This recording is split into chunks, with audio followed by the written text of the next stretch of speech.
Things this NHL season for the bottom feeders of the squads across the league haven't been so pretty, but there's some fantasy value to be had, and we're breaking it all down for you on the Thursday edition of the Locked On Fantasy Hockey Podcast.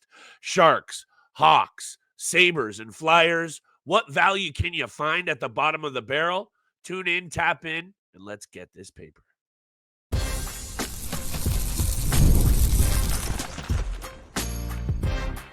You're Locked On Fantasy Hockey, your daily podcast on fantasy hockey. Part of the Locked On Podcast Network, your team every day.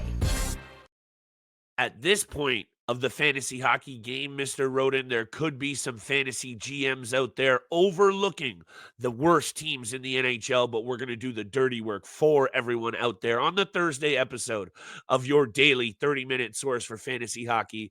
It's the Locked On Fantasy Hockey Podcast. Salute, shout out, much love to the everydayers holding us down, making us your first listen every single day.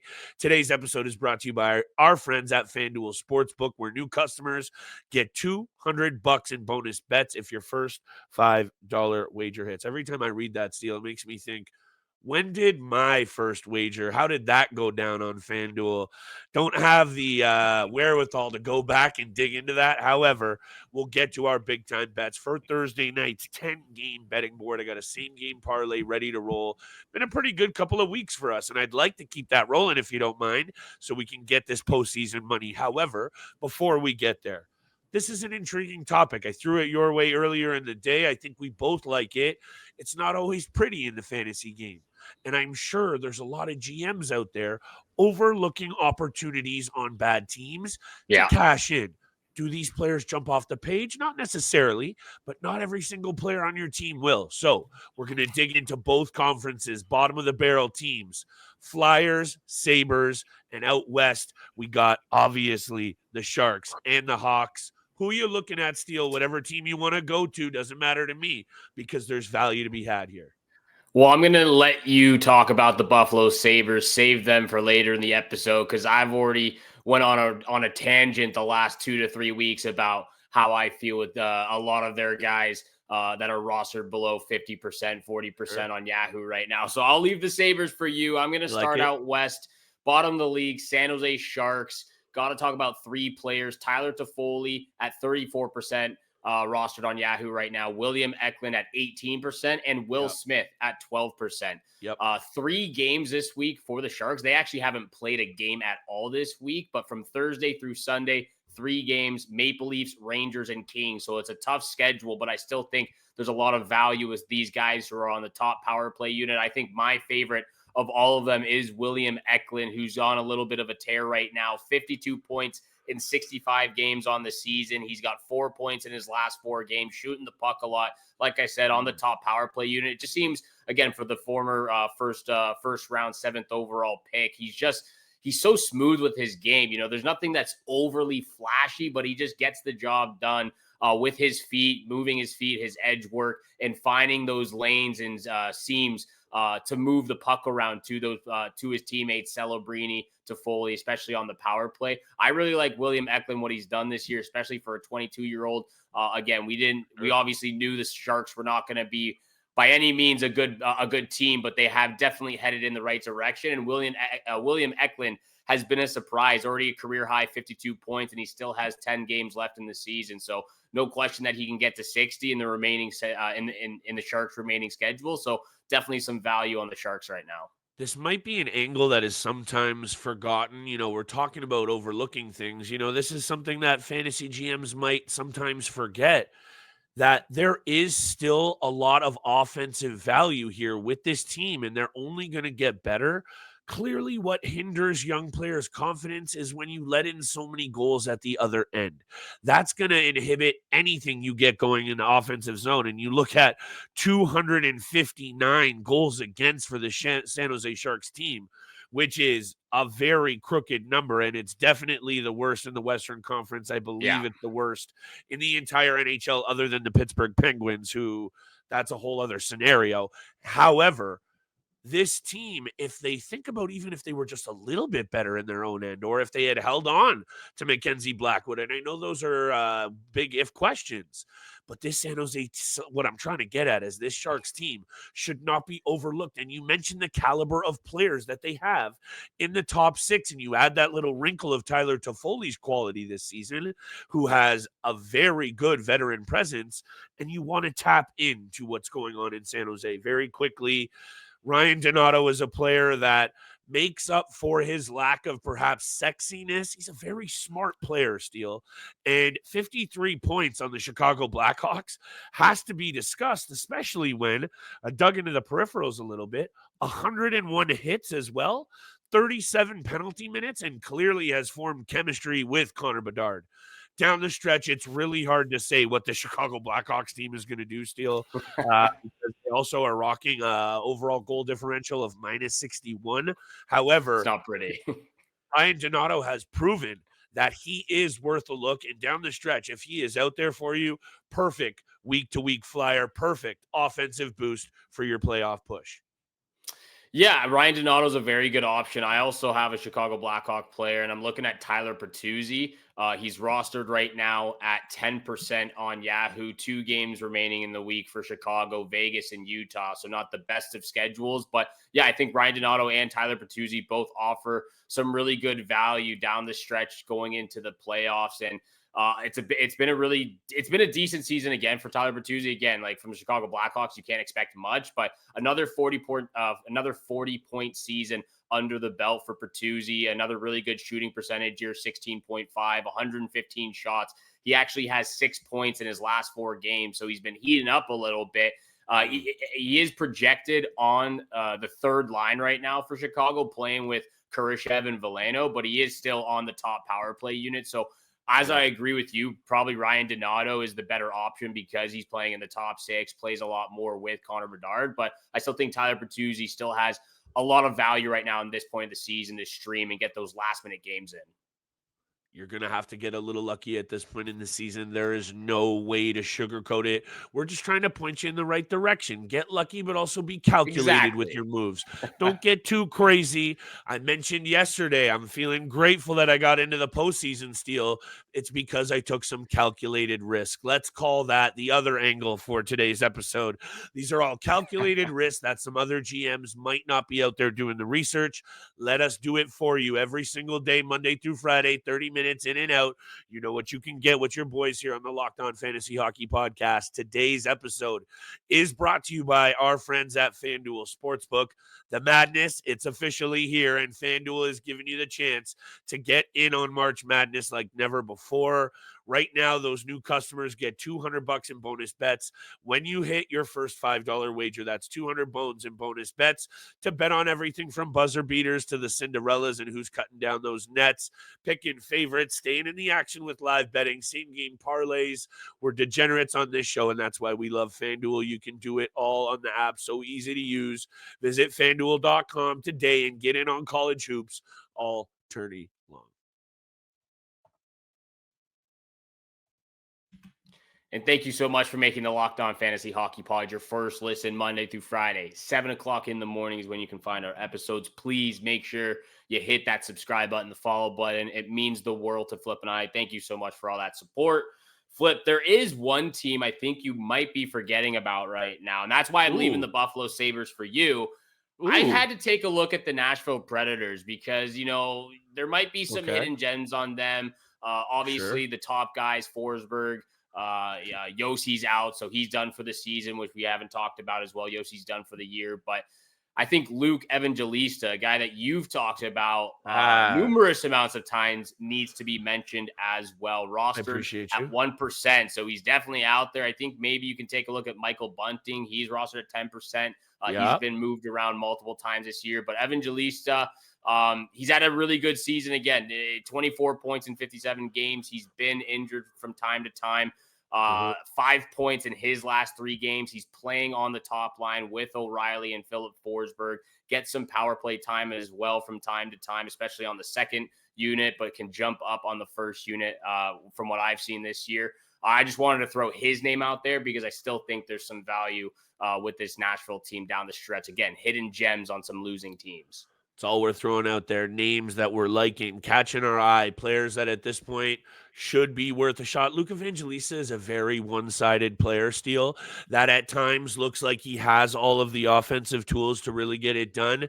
And then at times he's just very ineffective because of that one dimension that he brings.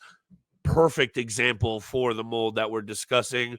Let me head back east. Let me talk about the Sabres since you've been teasing it. Such a frustrating team, these Buffalo Sabres, because very much like when I tell you I bet on the Vancouver Canucks, they lose. I bet against them, they play great. Feels like the same with the Buffalo Sabres because the other night against the Ottawa Senators, Sen surging, looking real good. They've got the dads traveling with them. I was all over that. And then they come out and Buffalo plays a great game. 3-2, I understand. It could have gone either way at points, whatever. 220 goals scored for this Buffalo Sabres team puts them in the top echelon in the Eastern Conference from an overall potency perspective. So when I look at JJ Peterka, who we've spoken about at length, you've spoken about Jason Zucker at length. So I'm throwing those two names back in the hat. Zucker, 46 points in 62 games, 63 hits. Over the last 3 games, though, he's gone quiet. So I think what I wanted to point out is maybe this is the perfect time to perhaps take a shot, as in he will be available in your leagues. Bold take, perhaps, but I think the Sabres actually do have more than enough quality up front offensively. He also chips in with 55 penalty minutes. Jason Zucker, Peterka, these players that aren't going to get those looks, they still have an opportunity to put up points. So I really do think Zucker, Peterka, some of these Sabres, they're playing decent hockey. And I think I just saw that record at 5-5-0 in their last 10, 2 straight wins. Don't overlook these players or these teams. Over to another embarrassing Eastern Conference team, the Philadelphia Flyers. Really bad. Really bad. I don't know if you saw John Tortorella post game after the Maple Leafs, what he had to say about his team's performance. He kind of took that one on himself. He took the blame in the brunt of that game, but It seems like he was completely checked out at this point. After the I believe after he said the NHL trade deadline, he's obviously you lose some players. This is not a point of the season where he wants to be coaching, but he has to be Torch better. Is on his way out for sure. Torch is on his way out potentially. Embarrassing team right now. Embarrassing season once again for the Philadelphia Flyers, but there is still some value to be had with them. Of course, Matvei Michkov, 45% rostered on Yahoo right now. I'm looking more so at Sean Couturier, the veteran of this Flyers organization right now. When I look at what he's done so far this season, obviously he hasn't been quite the same since his injuries started trying to pack up a little bit back in 2020 COVID year.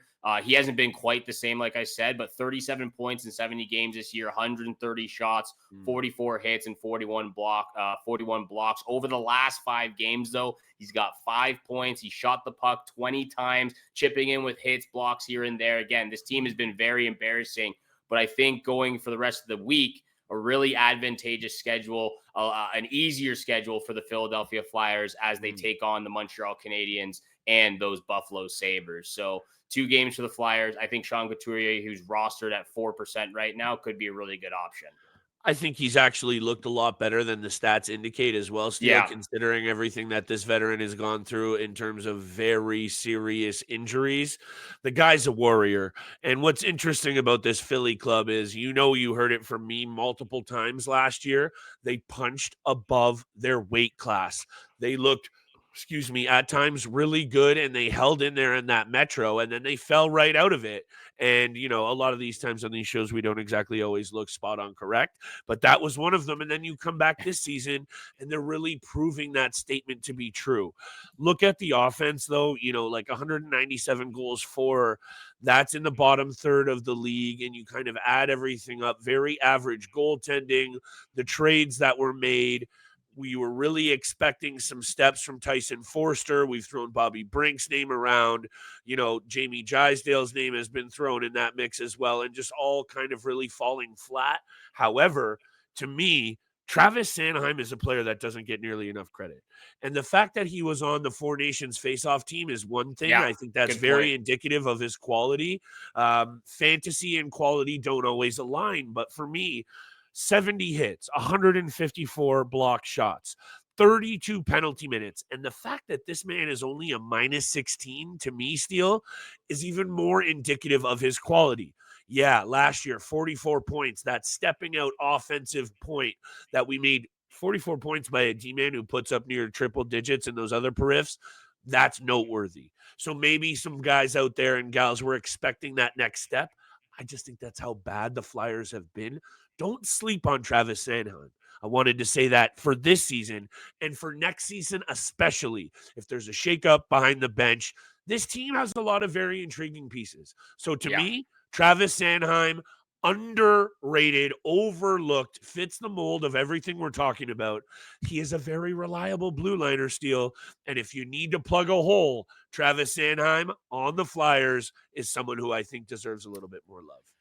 No, really good point about why he was brought on to the Four Nations Canada team. Again, really reliable defenseman, doesn't get enough credit for what he does. I have one last player, and I don't think it really fits the mold of this criteria because of how good this team has been and now being in a playoff spot. But I had to take a look at the St. Louis Blues and see some hidden gems potentially, and I found one, Zach Bolduc, who has been absolutely playing his mind off lately for the St. Louis Blues. He's on a 4-game point streak right now, 3 goals in that time. The Blues, again, 8-1-1 in their last 10 on a 7-game win streak. Bolduc has 30 points in 63 games at 21 years old. He's a rookie. He's leading all rookies in goals since coming back from the Four Nations faceoff, with 9 in that time. He's playing on the top line right now with your boy, or I guess our boy, Jake Neighbors, Robert Thomas as well.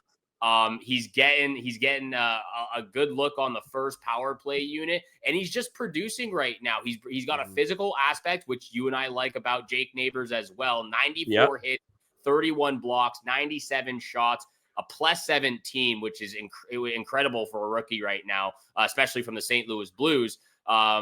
And then, like I said, some power play time, 7 power play points on the season, 30 points overall in 63 games. He's been a bright surprise. I believe he is rostered at 4%. Oh, he's out there. He's definitely out there, and he's getting a really good look in the top 6 unit for the St. Louis Blues, who have been on an absolute heater since the Four Nations face-off. I think you're in your bag on this one. I like this cut a lot, Steele. And I also think, without bringing it up because I got Tab Madness over here, I'm pretty sure Bolduc, I'm pretty sure Bolduc's a first-round draft pick from not too long ago. So the caliber for this kid is definitely there. I don't exactly hold me to court on that one, but I'm pretty sure first round, 17th overall in the 2021 draft. Boom. So we know a little bit of what we're talking about on this show. So it's not maybe super surprising. Also, shout out to Joel Hofer, who's been lights out over his last 3 games, posting a save percentage well over 940. So this is the postseason push. There are angles that you want to cover that might not seem so obvious.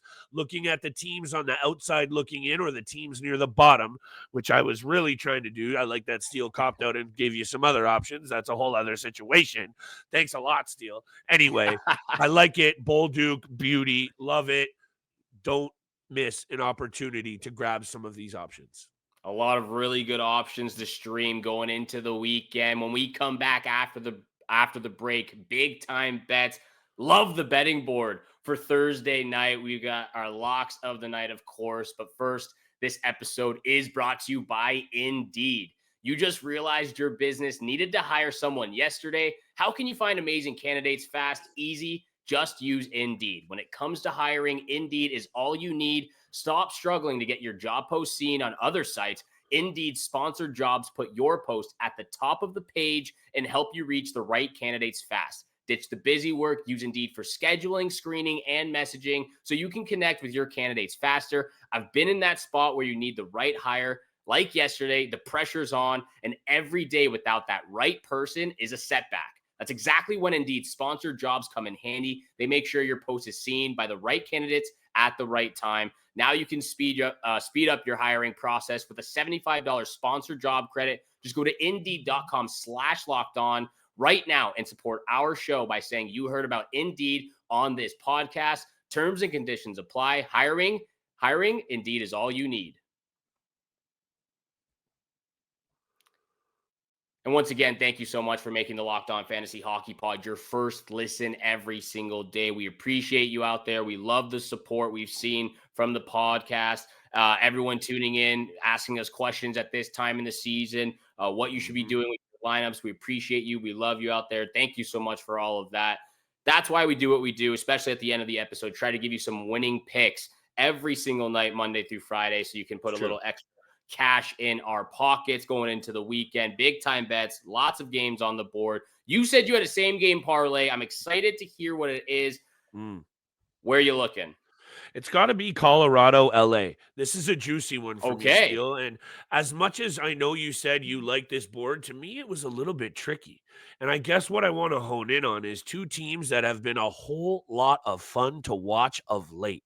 This LA Kings team needs a whole, we were talking about overlooked pieces. This whole team might be overlooked. They're 9-1 in their last 10 games. So no, my same game parlay does not include picking a winner in this game, because to me, the winner is whoever's watching it. This is going to be a juicy one, which is why I love the over. Let's start there. And I know that the numbers might be kind of pointing in the direction of an over. 5 of the last 9 between these two have gone over the number, but I like it at 5.5, and I'll take over. They're both cooking on offense. The Colorado Avalanche are 7-2-1 in their last 10, if you want to just know that. But I am also going to take Nathan MacKinnon anytime goal. To me, this guy is still somehow a slumbering giant on the goal scoring end. He's far too good shooting the puck to only have 29 goals. And I know 29 goals is really good amongst most players in the league. I expect him to do more of what he did last game and score goals. So hit me with Nathan MacKinnon anytime goal in his career against the LA Kings, which I had just here a second ago. He has 13 goals in 32 games. Doesn't jump off the page, but I love it. And let me wrap it up with no other than those anytime assists. I've been throwing out Cale Makar. He leads D-men in goals. He leads D-men in assists. In his career in the LA Kings, he has great offensive numbers. Hit me with the Cale Makar anytime assist with Mac Daddy anytime goal. Might happen on the same play. And my lock of the night, which is the over 5.5 in the same game parlay, you're going to get some decent odds. At this point, I'm just going to assume it's either Sidney Crosby anytime assist or Cale Makar anytime assist. It bangs Been out. working. It's been working. I absolutely love it. I love the same game parlay. I did not expect it. I did not think this would be the one that you were going with. I know. I had a tough time honing in. I won't lie. But I do like the fact that you're not going with the money line pick, because both teams are hot. And this is going to be a really good game to watch. I'm looking at another game just before it. Calgary Flames, Dallas Stars. This one really interests me. Same game parlay. It's a last minute lateral. Changing my bets right now on the fly. I like it. Calgary Flames on the money line is the first pick. They've won 4 straight, 4 wins from comeback fashion as well. Right. On the road, right there along the St. Louis Blues for the hottest team chasing a wild card spot right now. Obviously, the Wild have lost 2. It's really close in the Western Conference. Flames are still in it. 4-game win streak. I like them at home against the Dallas Stars. First pick, Calgary Flames on the money line. Second pick, I'm going to take the under 6.5 in this one. These are 2 really good goaltenders. Jake Ottinger has established himself at this point in the year. Dustin Wolf has established himself as one of the best rookies this season as well. I really like this goaltending matchup, and I like the way they play, especially in Calgary. I'm going to take the under 6.5. Lock of the night, red hot. Nazem Kadri, anytime goal. Gotta be. He has been a clutch performer down the stretch for this Calgary Flames team. And I would also even throw on a shot player prop for Nazem Kadri. 7 shots last game, 6 shots the game before that. He's got 5 goals in his last 4 games, a 4-game point streak. He's been absolutely killing it right now. He's been clutch, like I said, 2 back-to-back game-winning goals for the Calgary Flames. Lock of the night, anytime goal, Kadri. Nas has very quietly strung together a very, very good Really good season and a season. half, even back to last season. Yeah. 75 points in 82 games steal for this guy when he also plays with the sandpaper. Also, the last 2 games, he's got 2 game winners. Those are back-to-back clutch OT winning goals. Nobody's talking about Nas. Nobody's really talking about the Calgary Flames as well. And I think you and I know better than most. Don't sleep on a team that has not only been overlooked and somewhat disrespected, but a team that has a goaltender in Dustin Wolf and a pretty good blue line should never be counted out in the fashion that this Flames team, I think, has been all the way back to last season. So they're in it. Nas is carrying them. Shout out to your picks. I love that you're showing some love to Nas. Man, that's a player I wish was still back in blue and white. Very, very badly. We don't need to talk about that sad song. Like the picks, we'll be back tomorrow and a Saturday special. Might have to throw both those same game parlays together for that extra Oh, juice, but we're getting after it. 2 same game parlays going into Thursday night. Those are the lock of the nights, of course. Thank you so much for making the Locked On Fantasy Hockey Pod your first listen every single day. Of course, for your second listen, please go check out the Locked On NHL podcast, part of the Locked On Podcast Network, your team every single day. Flip and I want to know how your bets do, how your matchups are doing in the playoffs. Let us know in the comment section below on YouTube or find us on Twitter. We wish you good luck with those bets, your weekly matchups, and we shall see you back here again tomorrow. peace.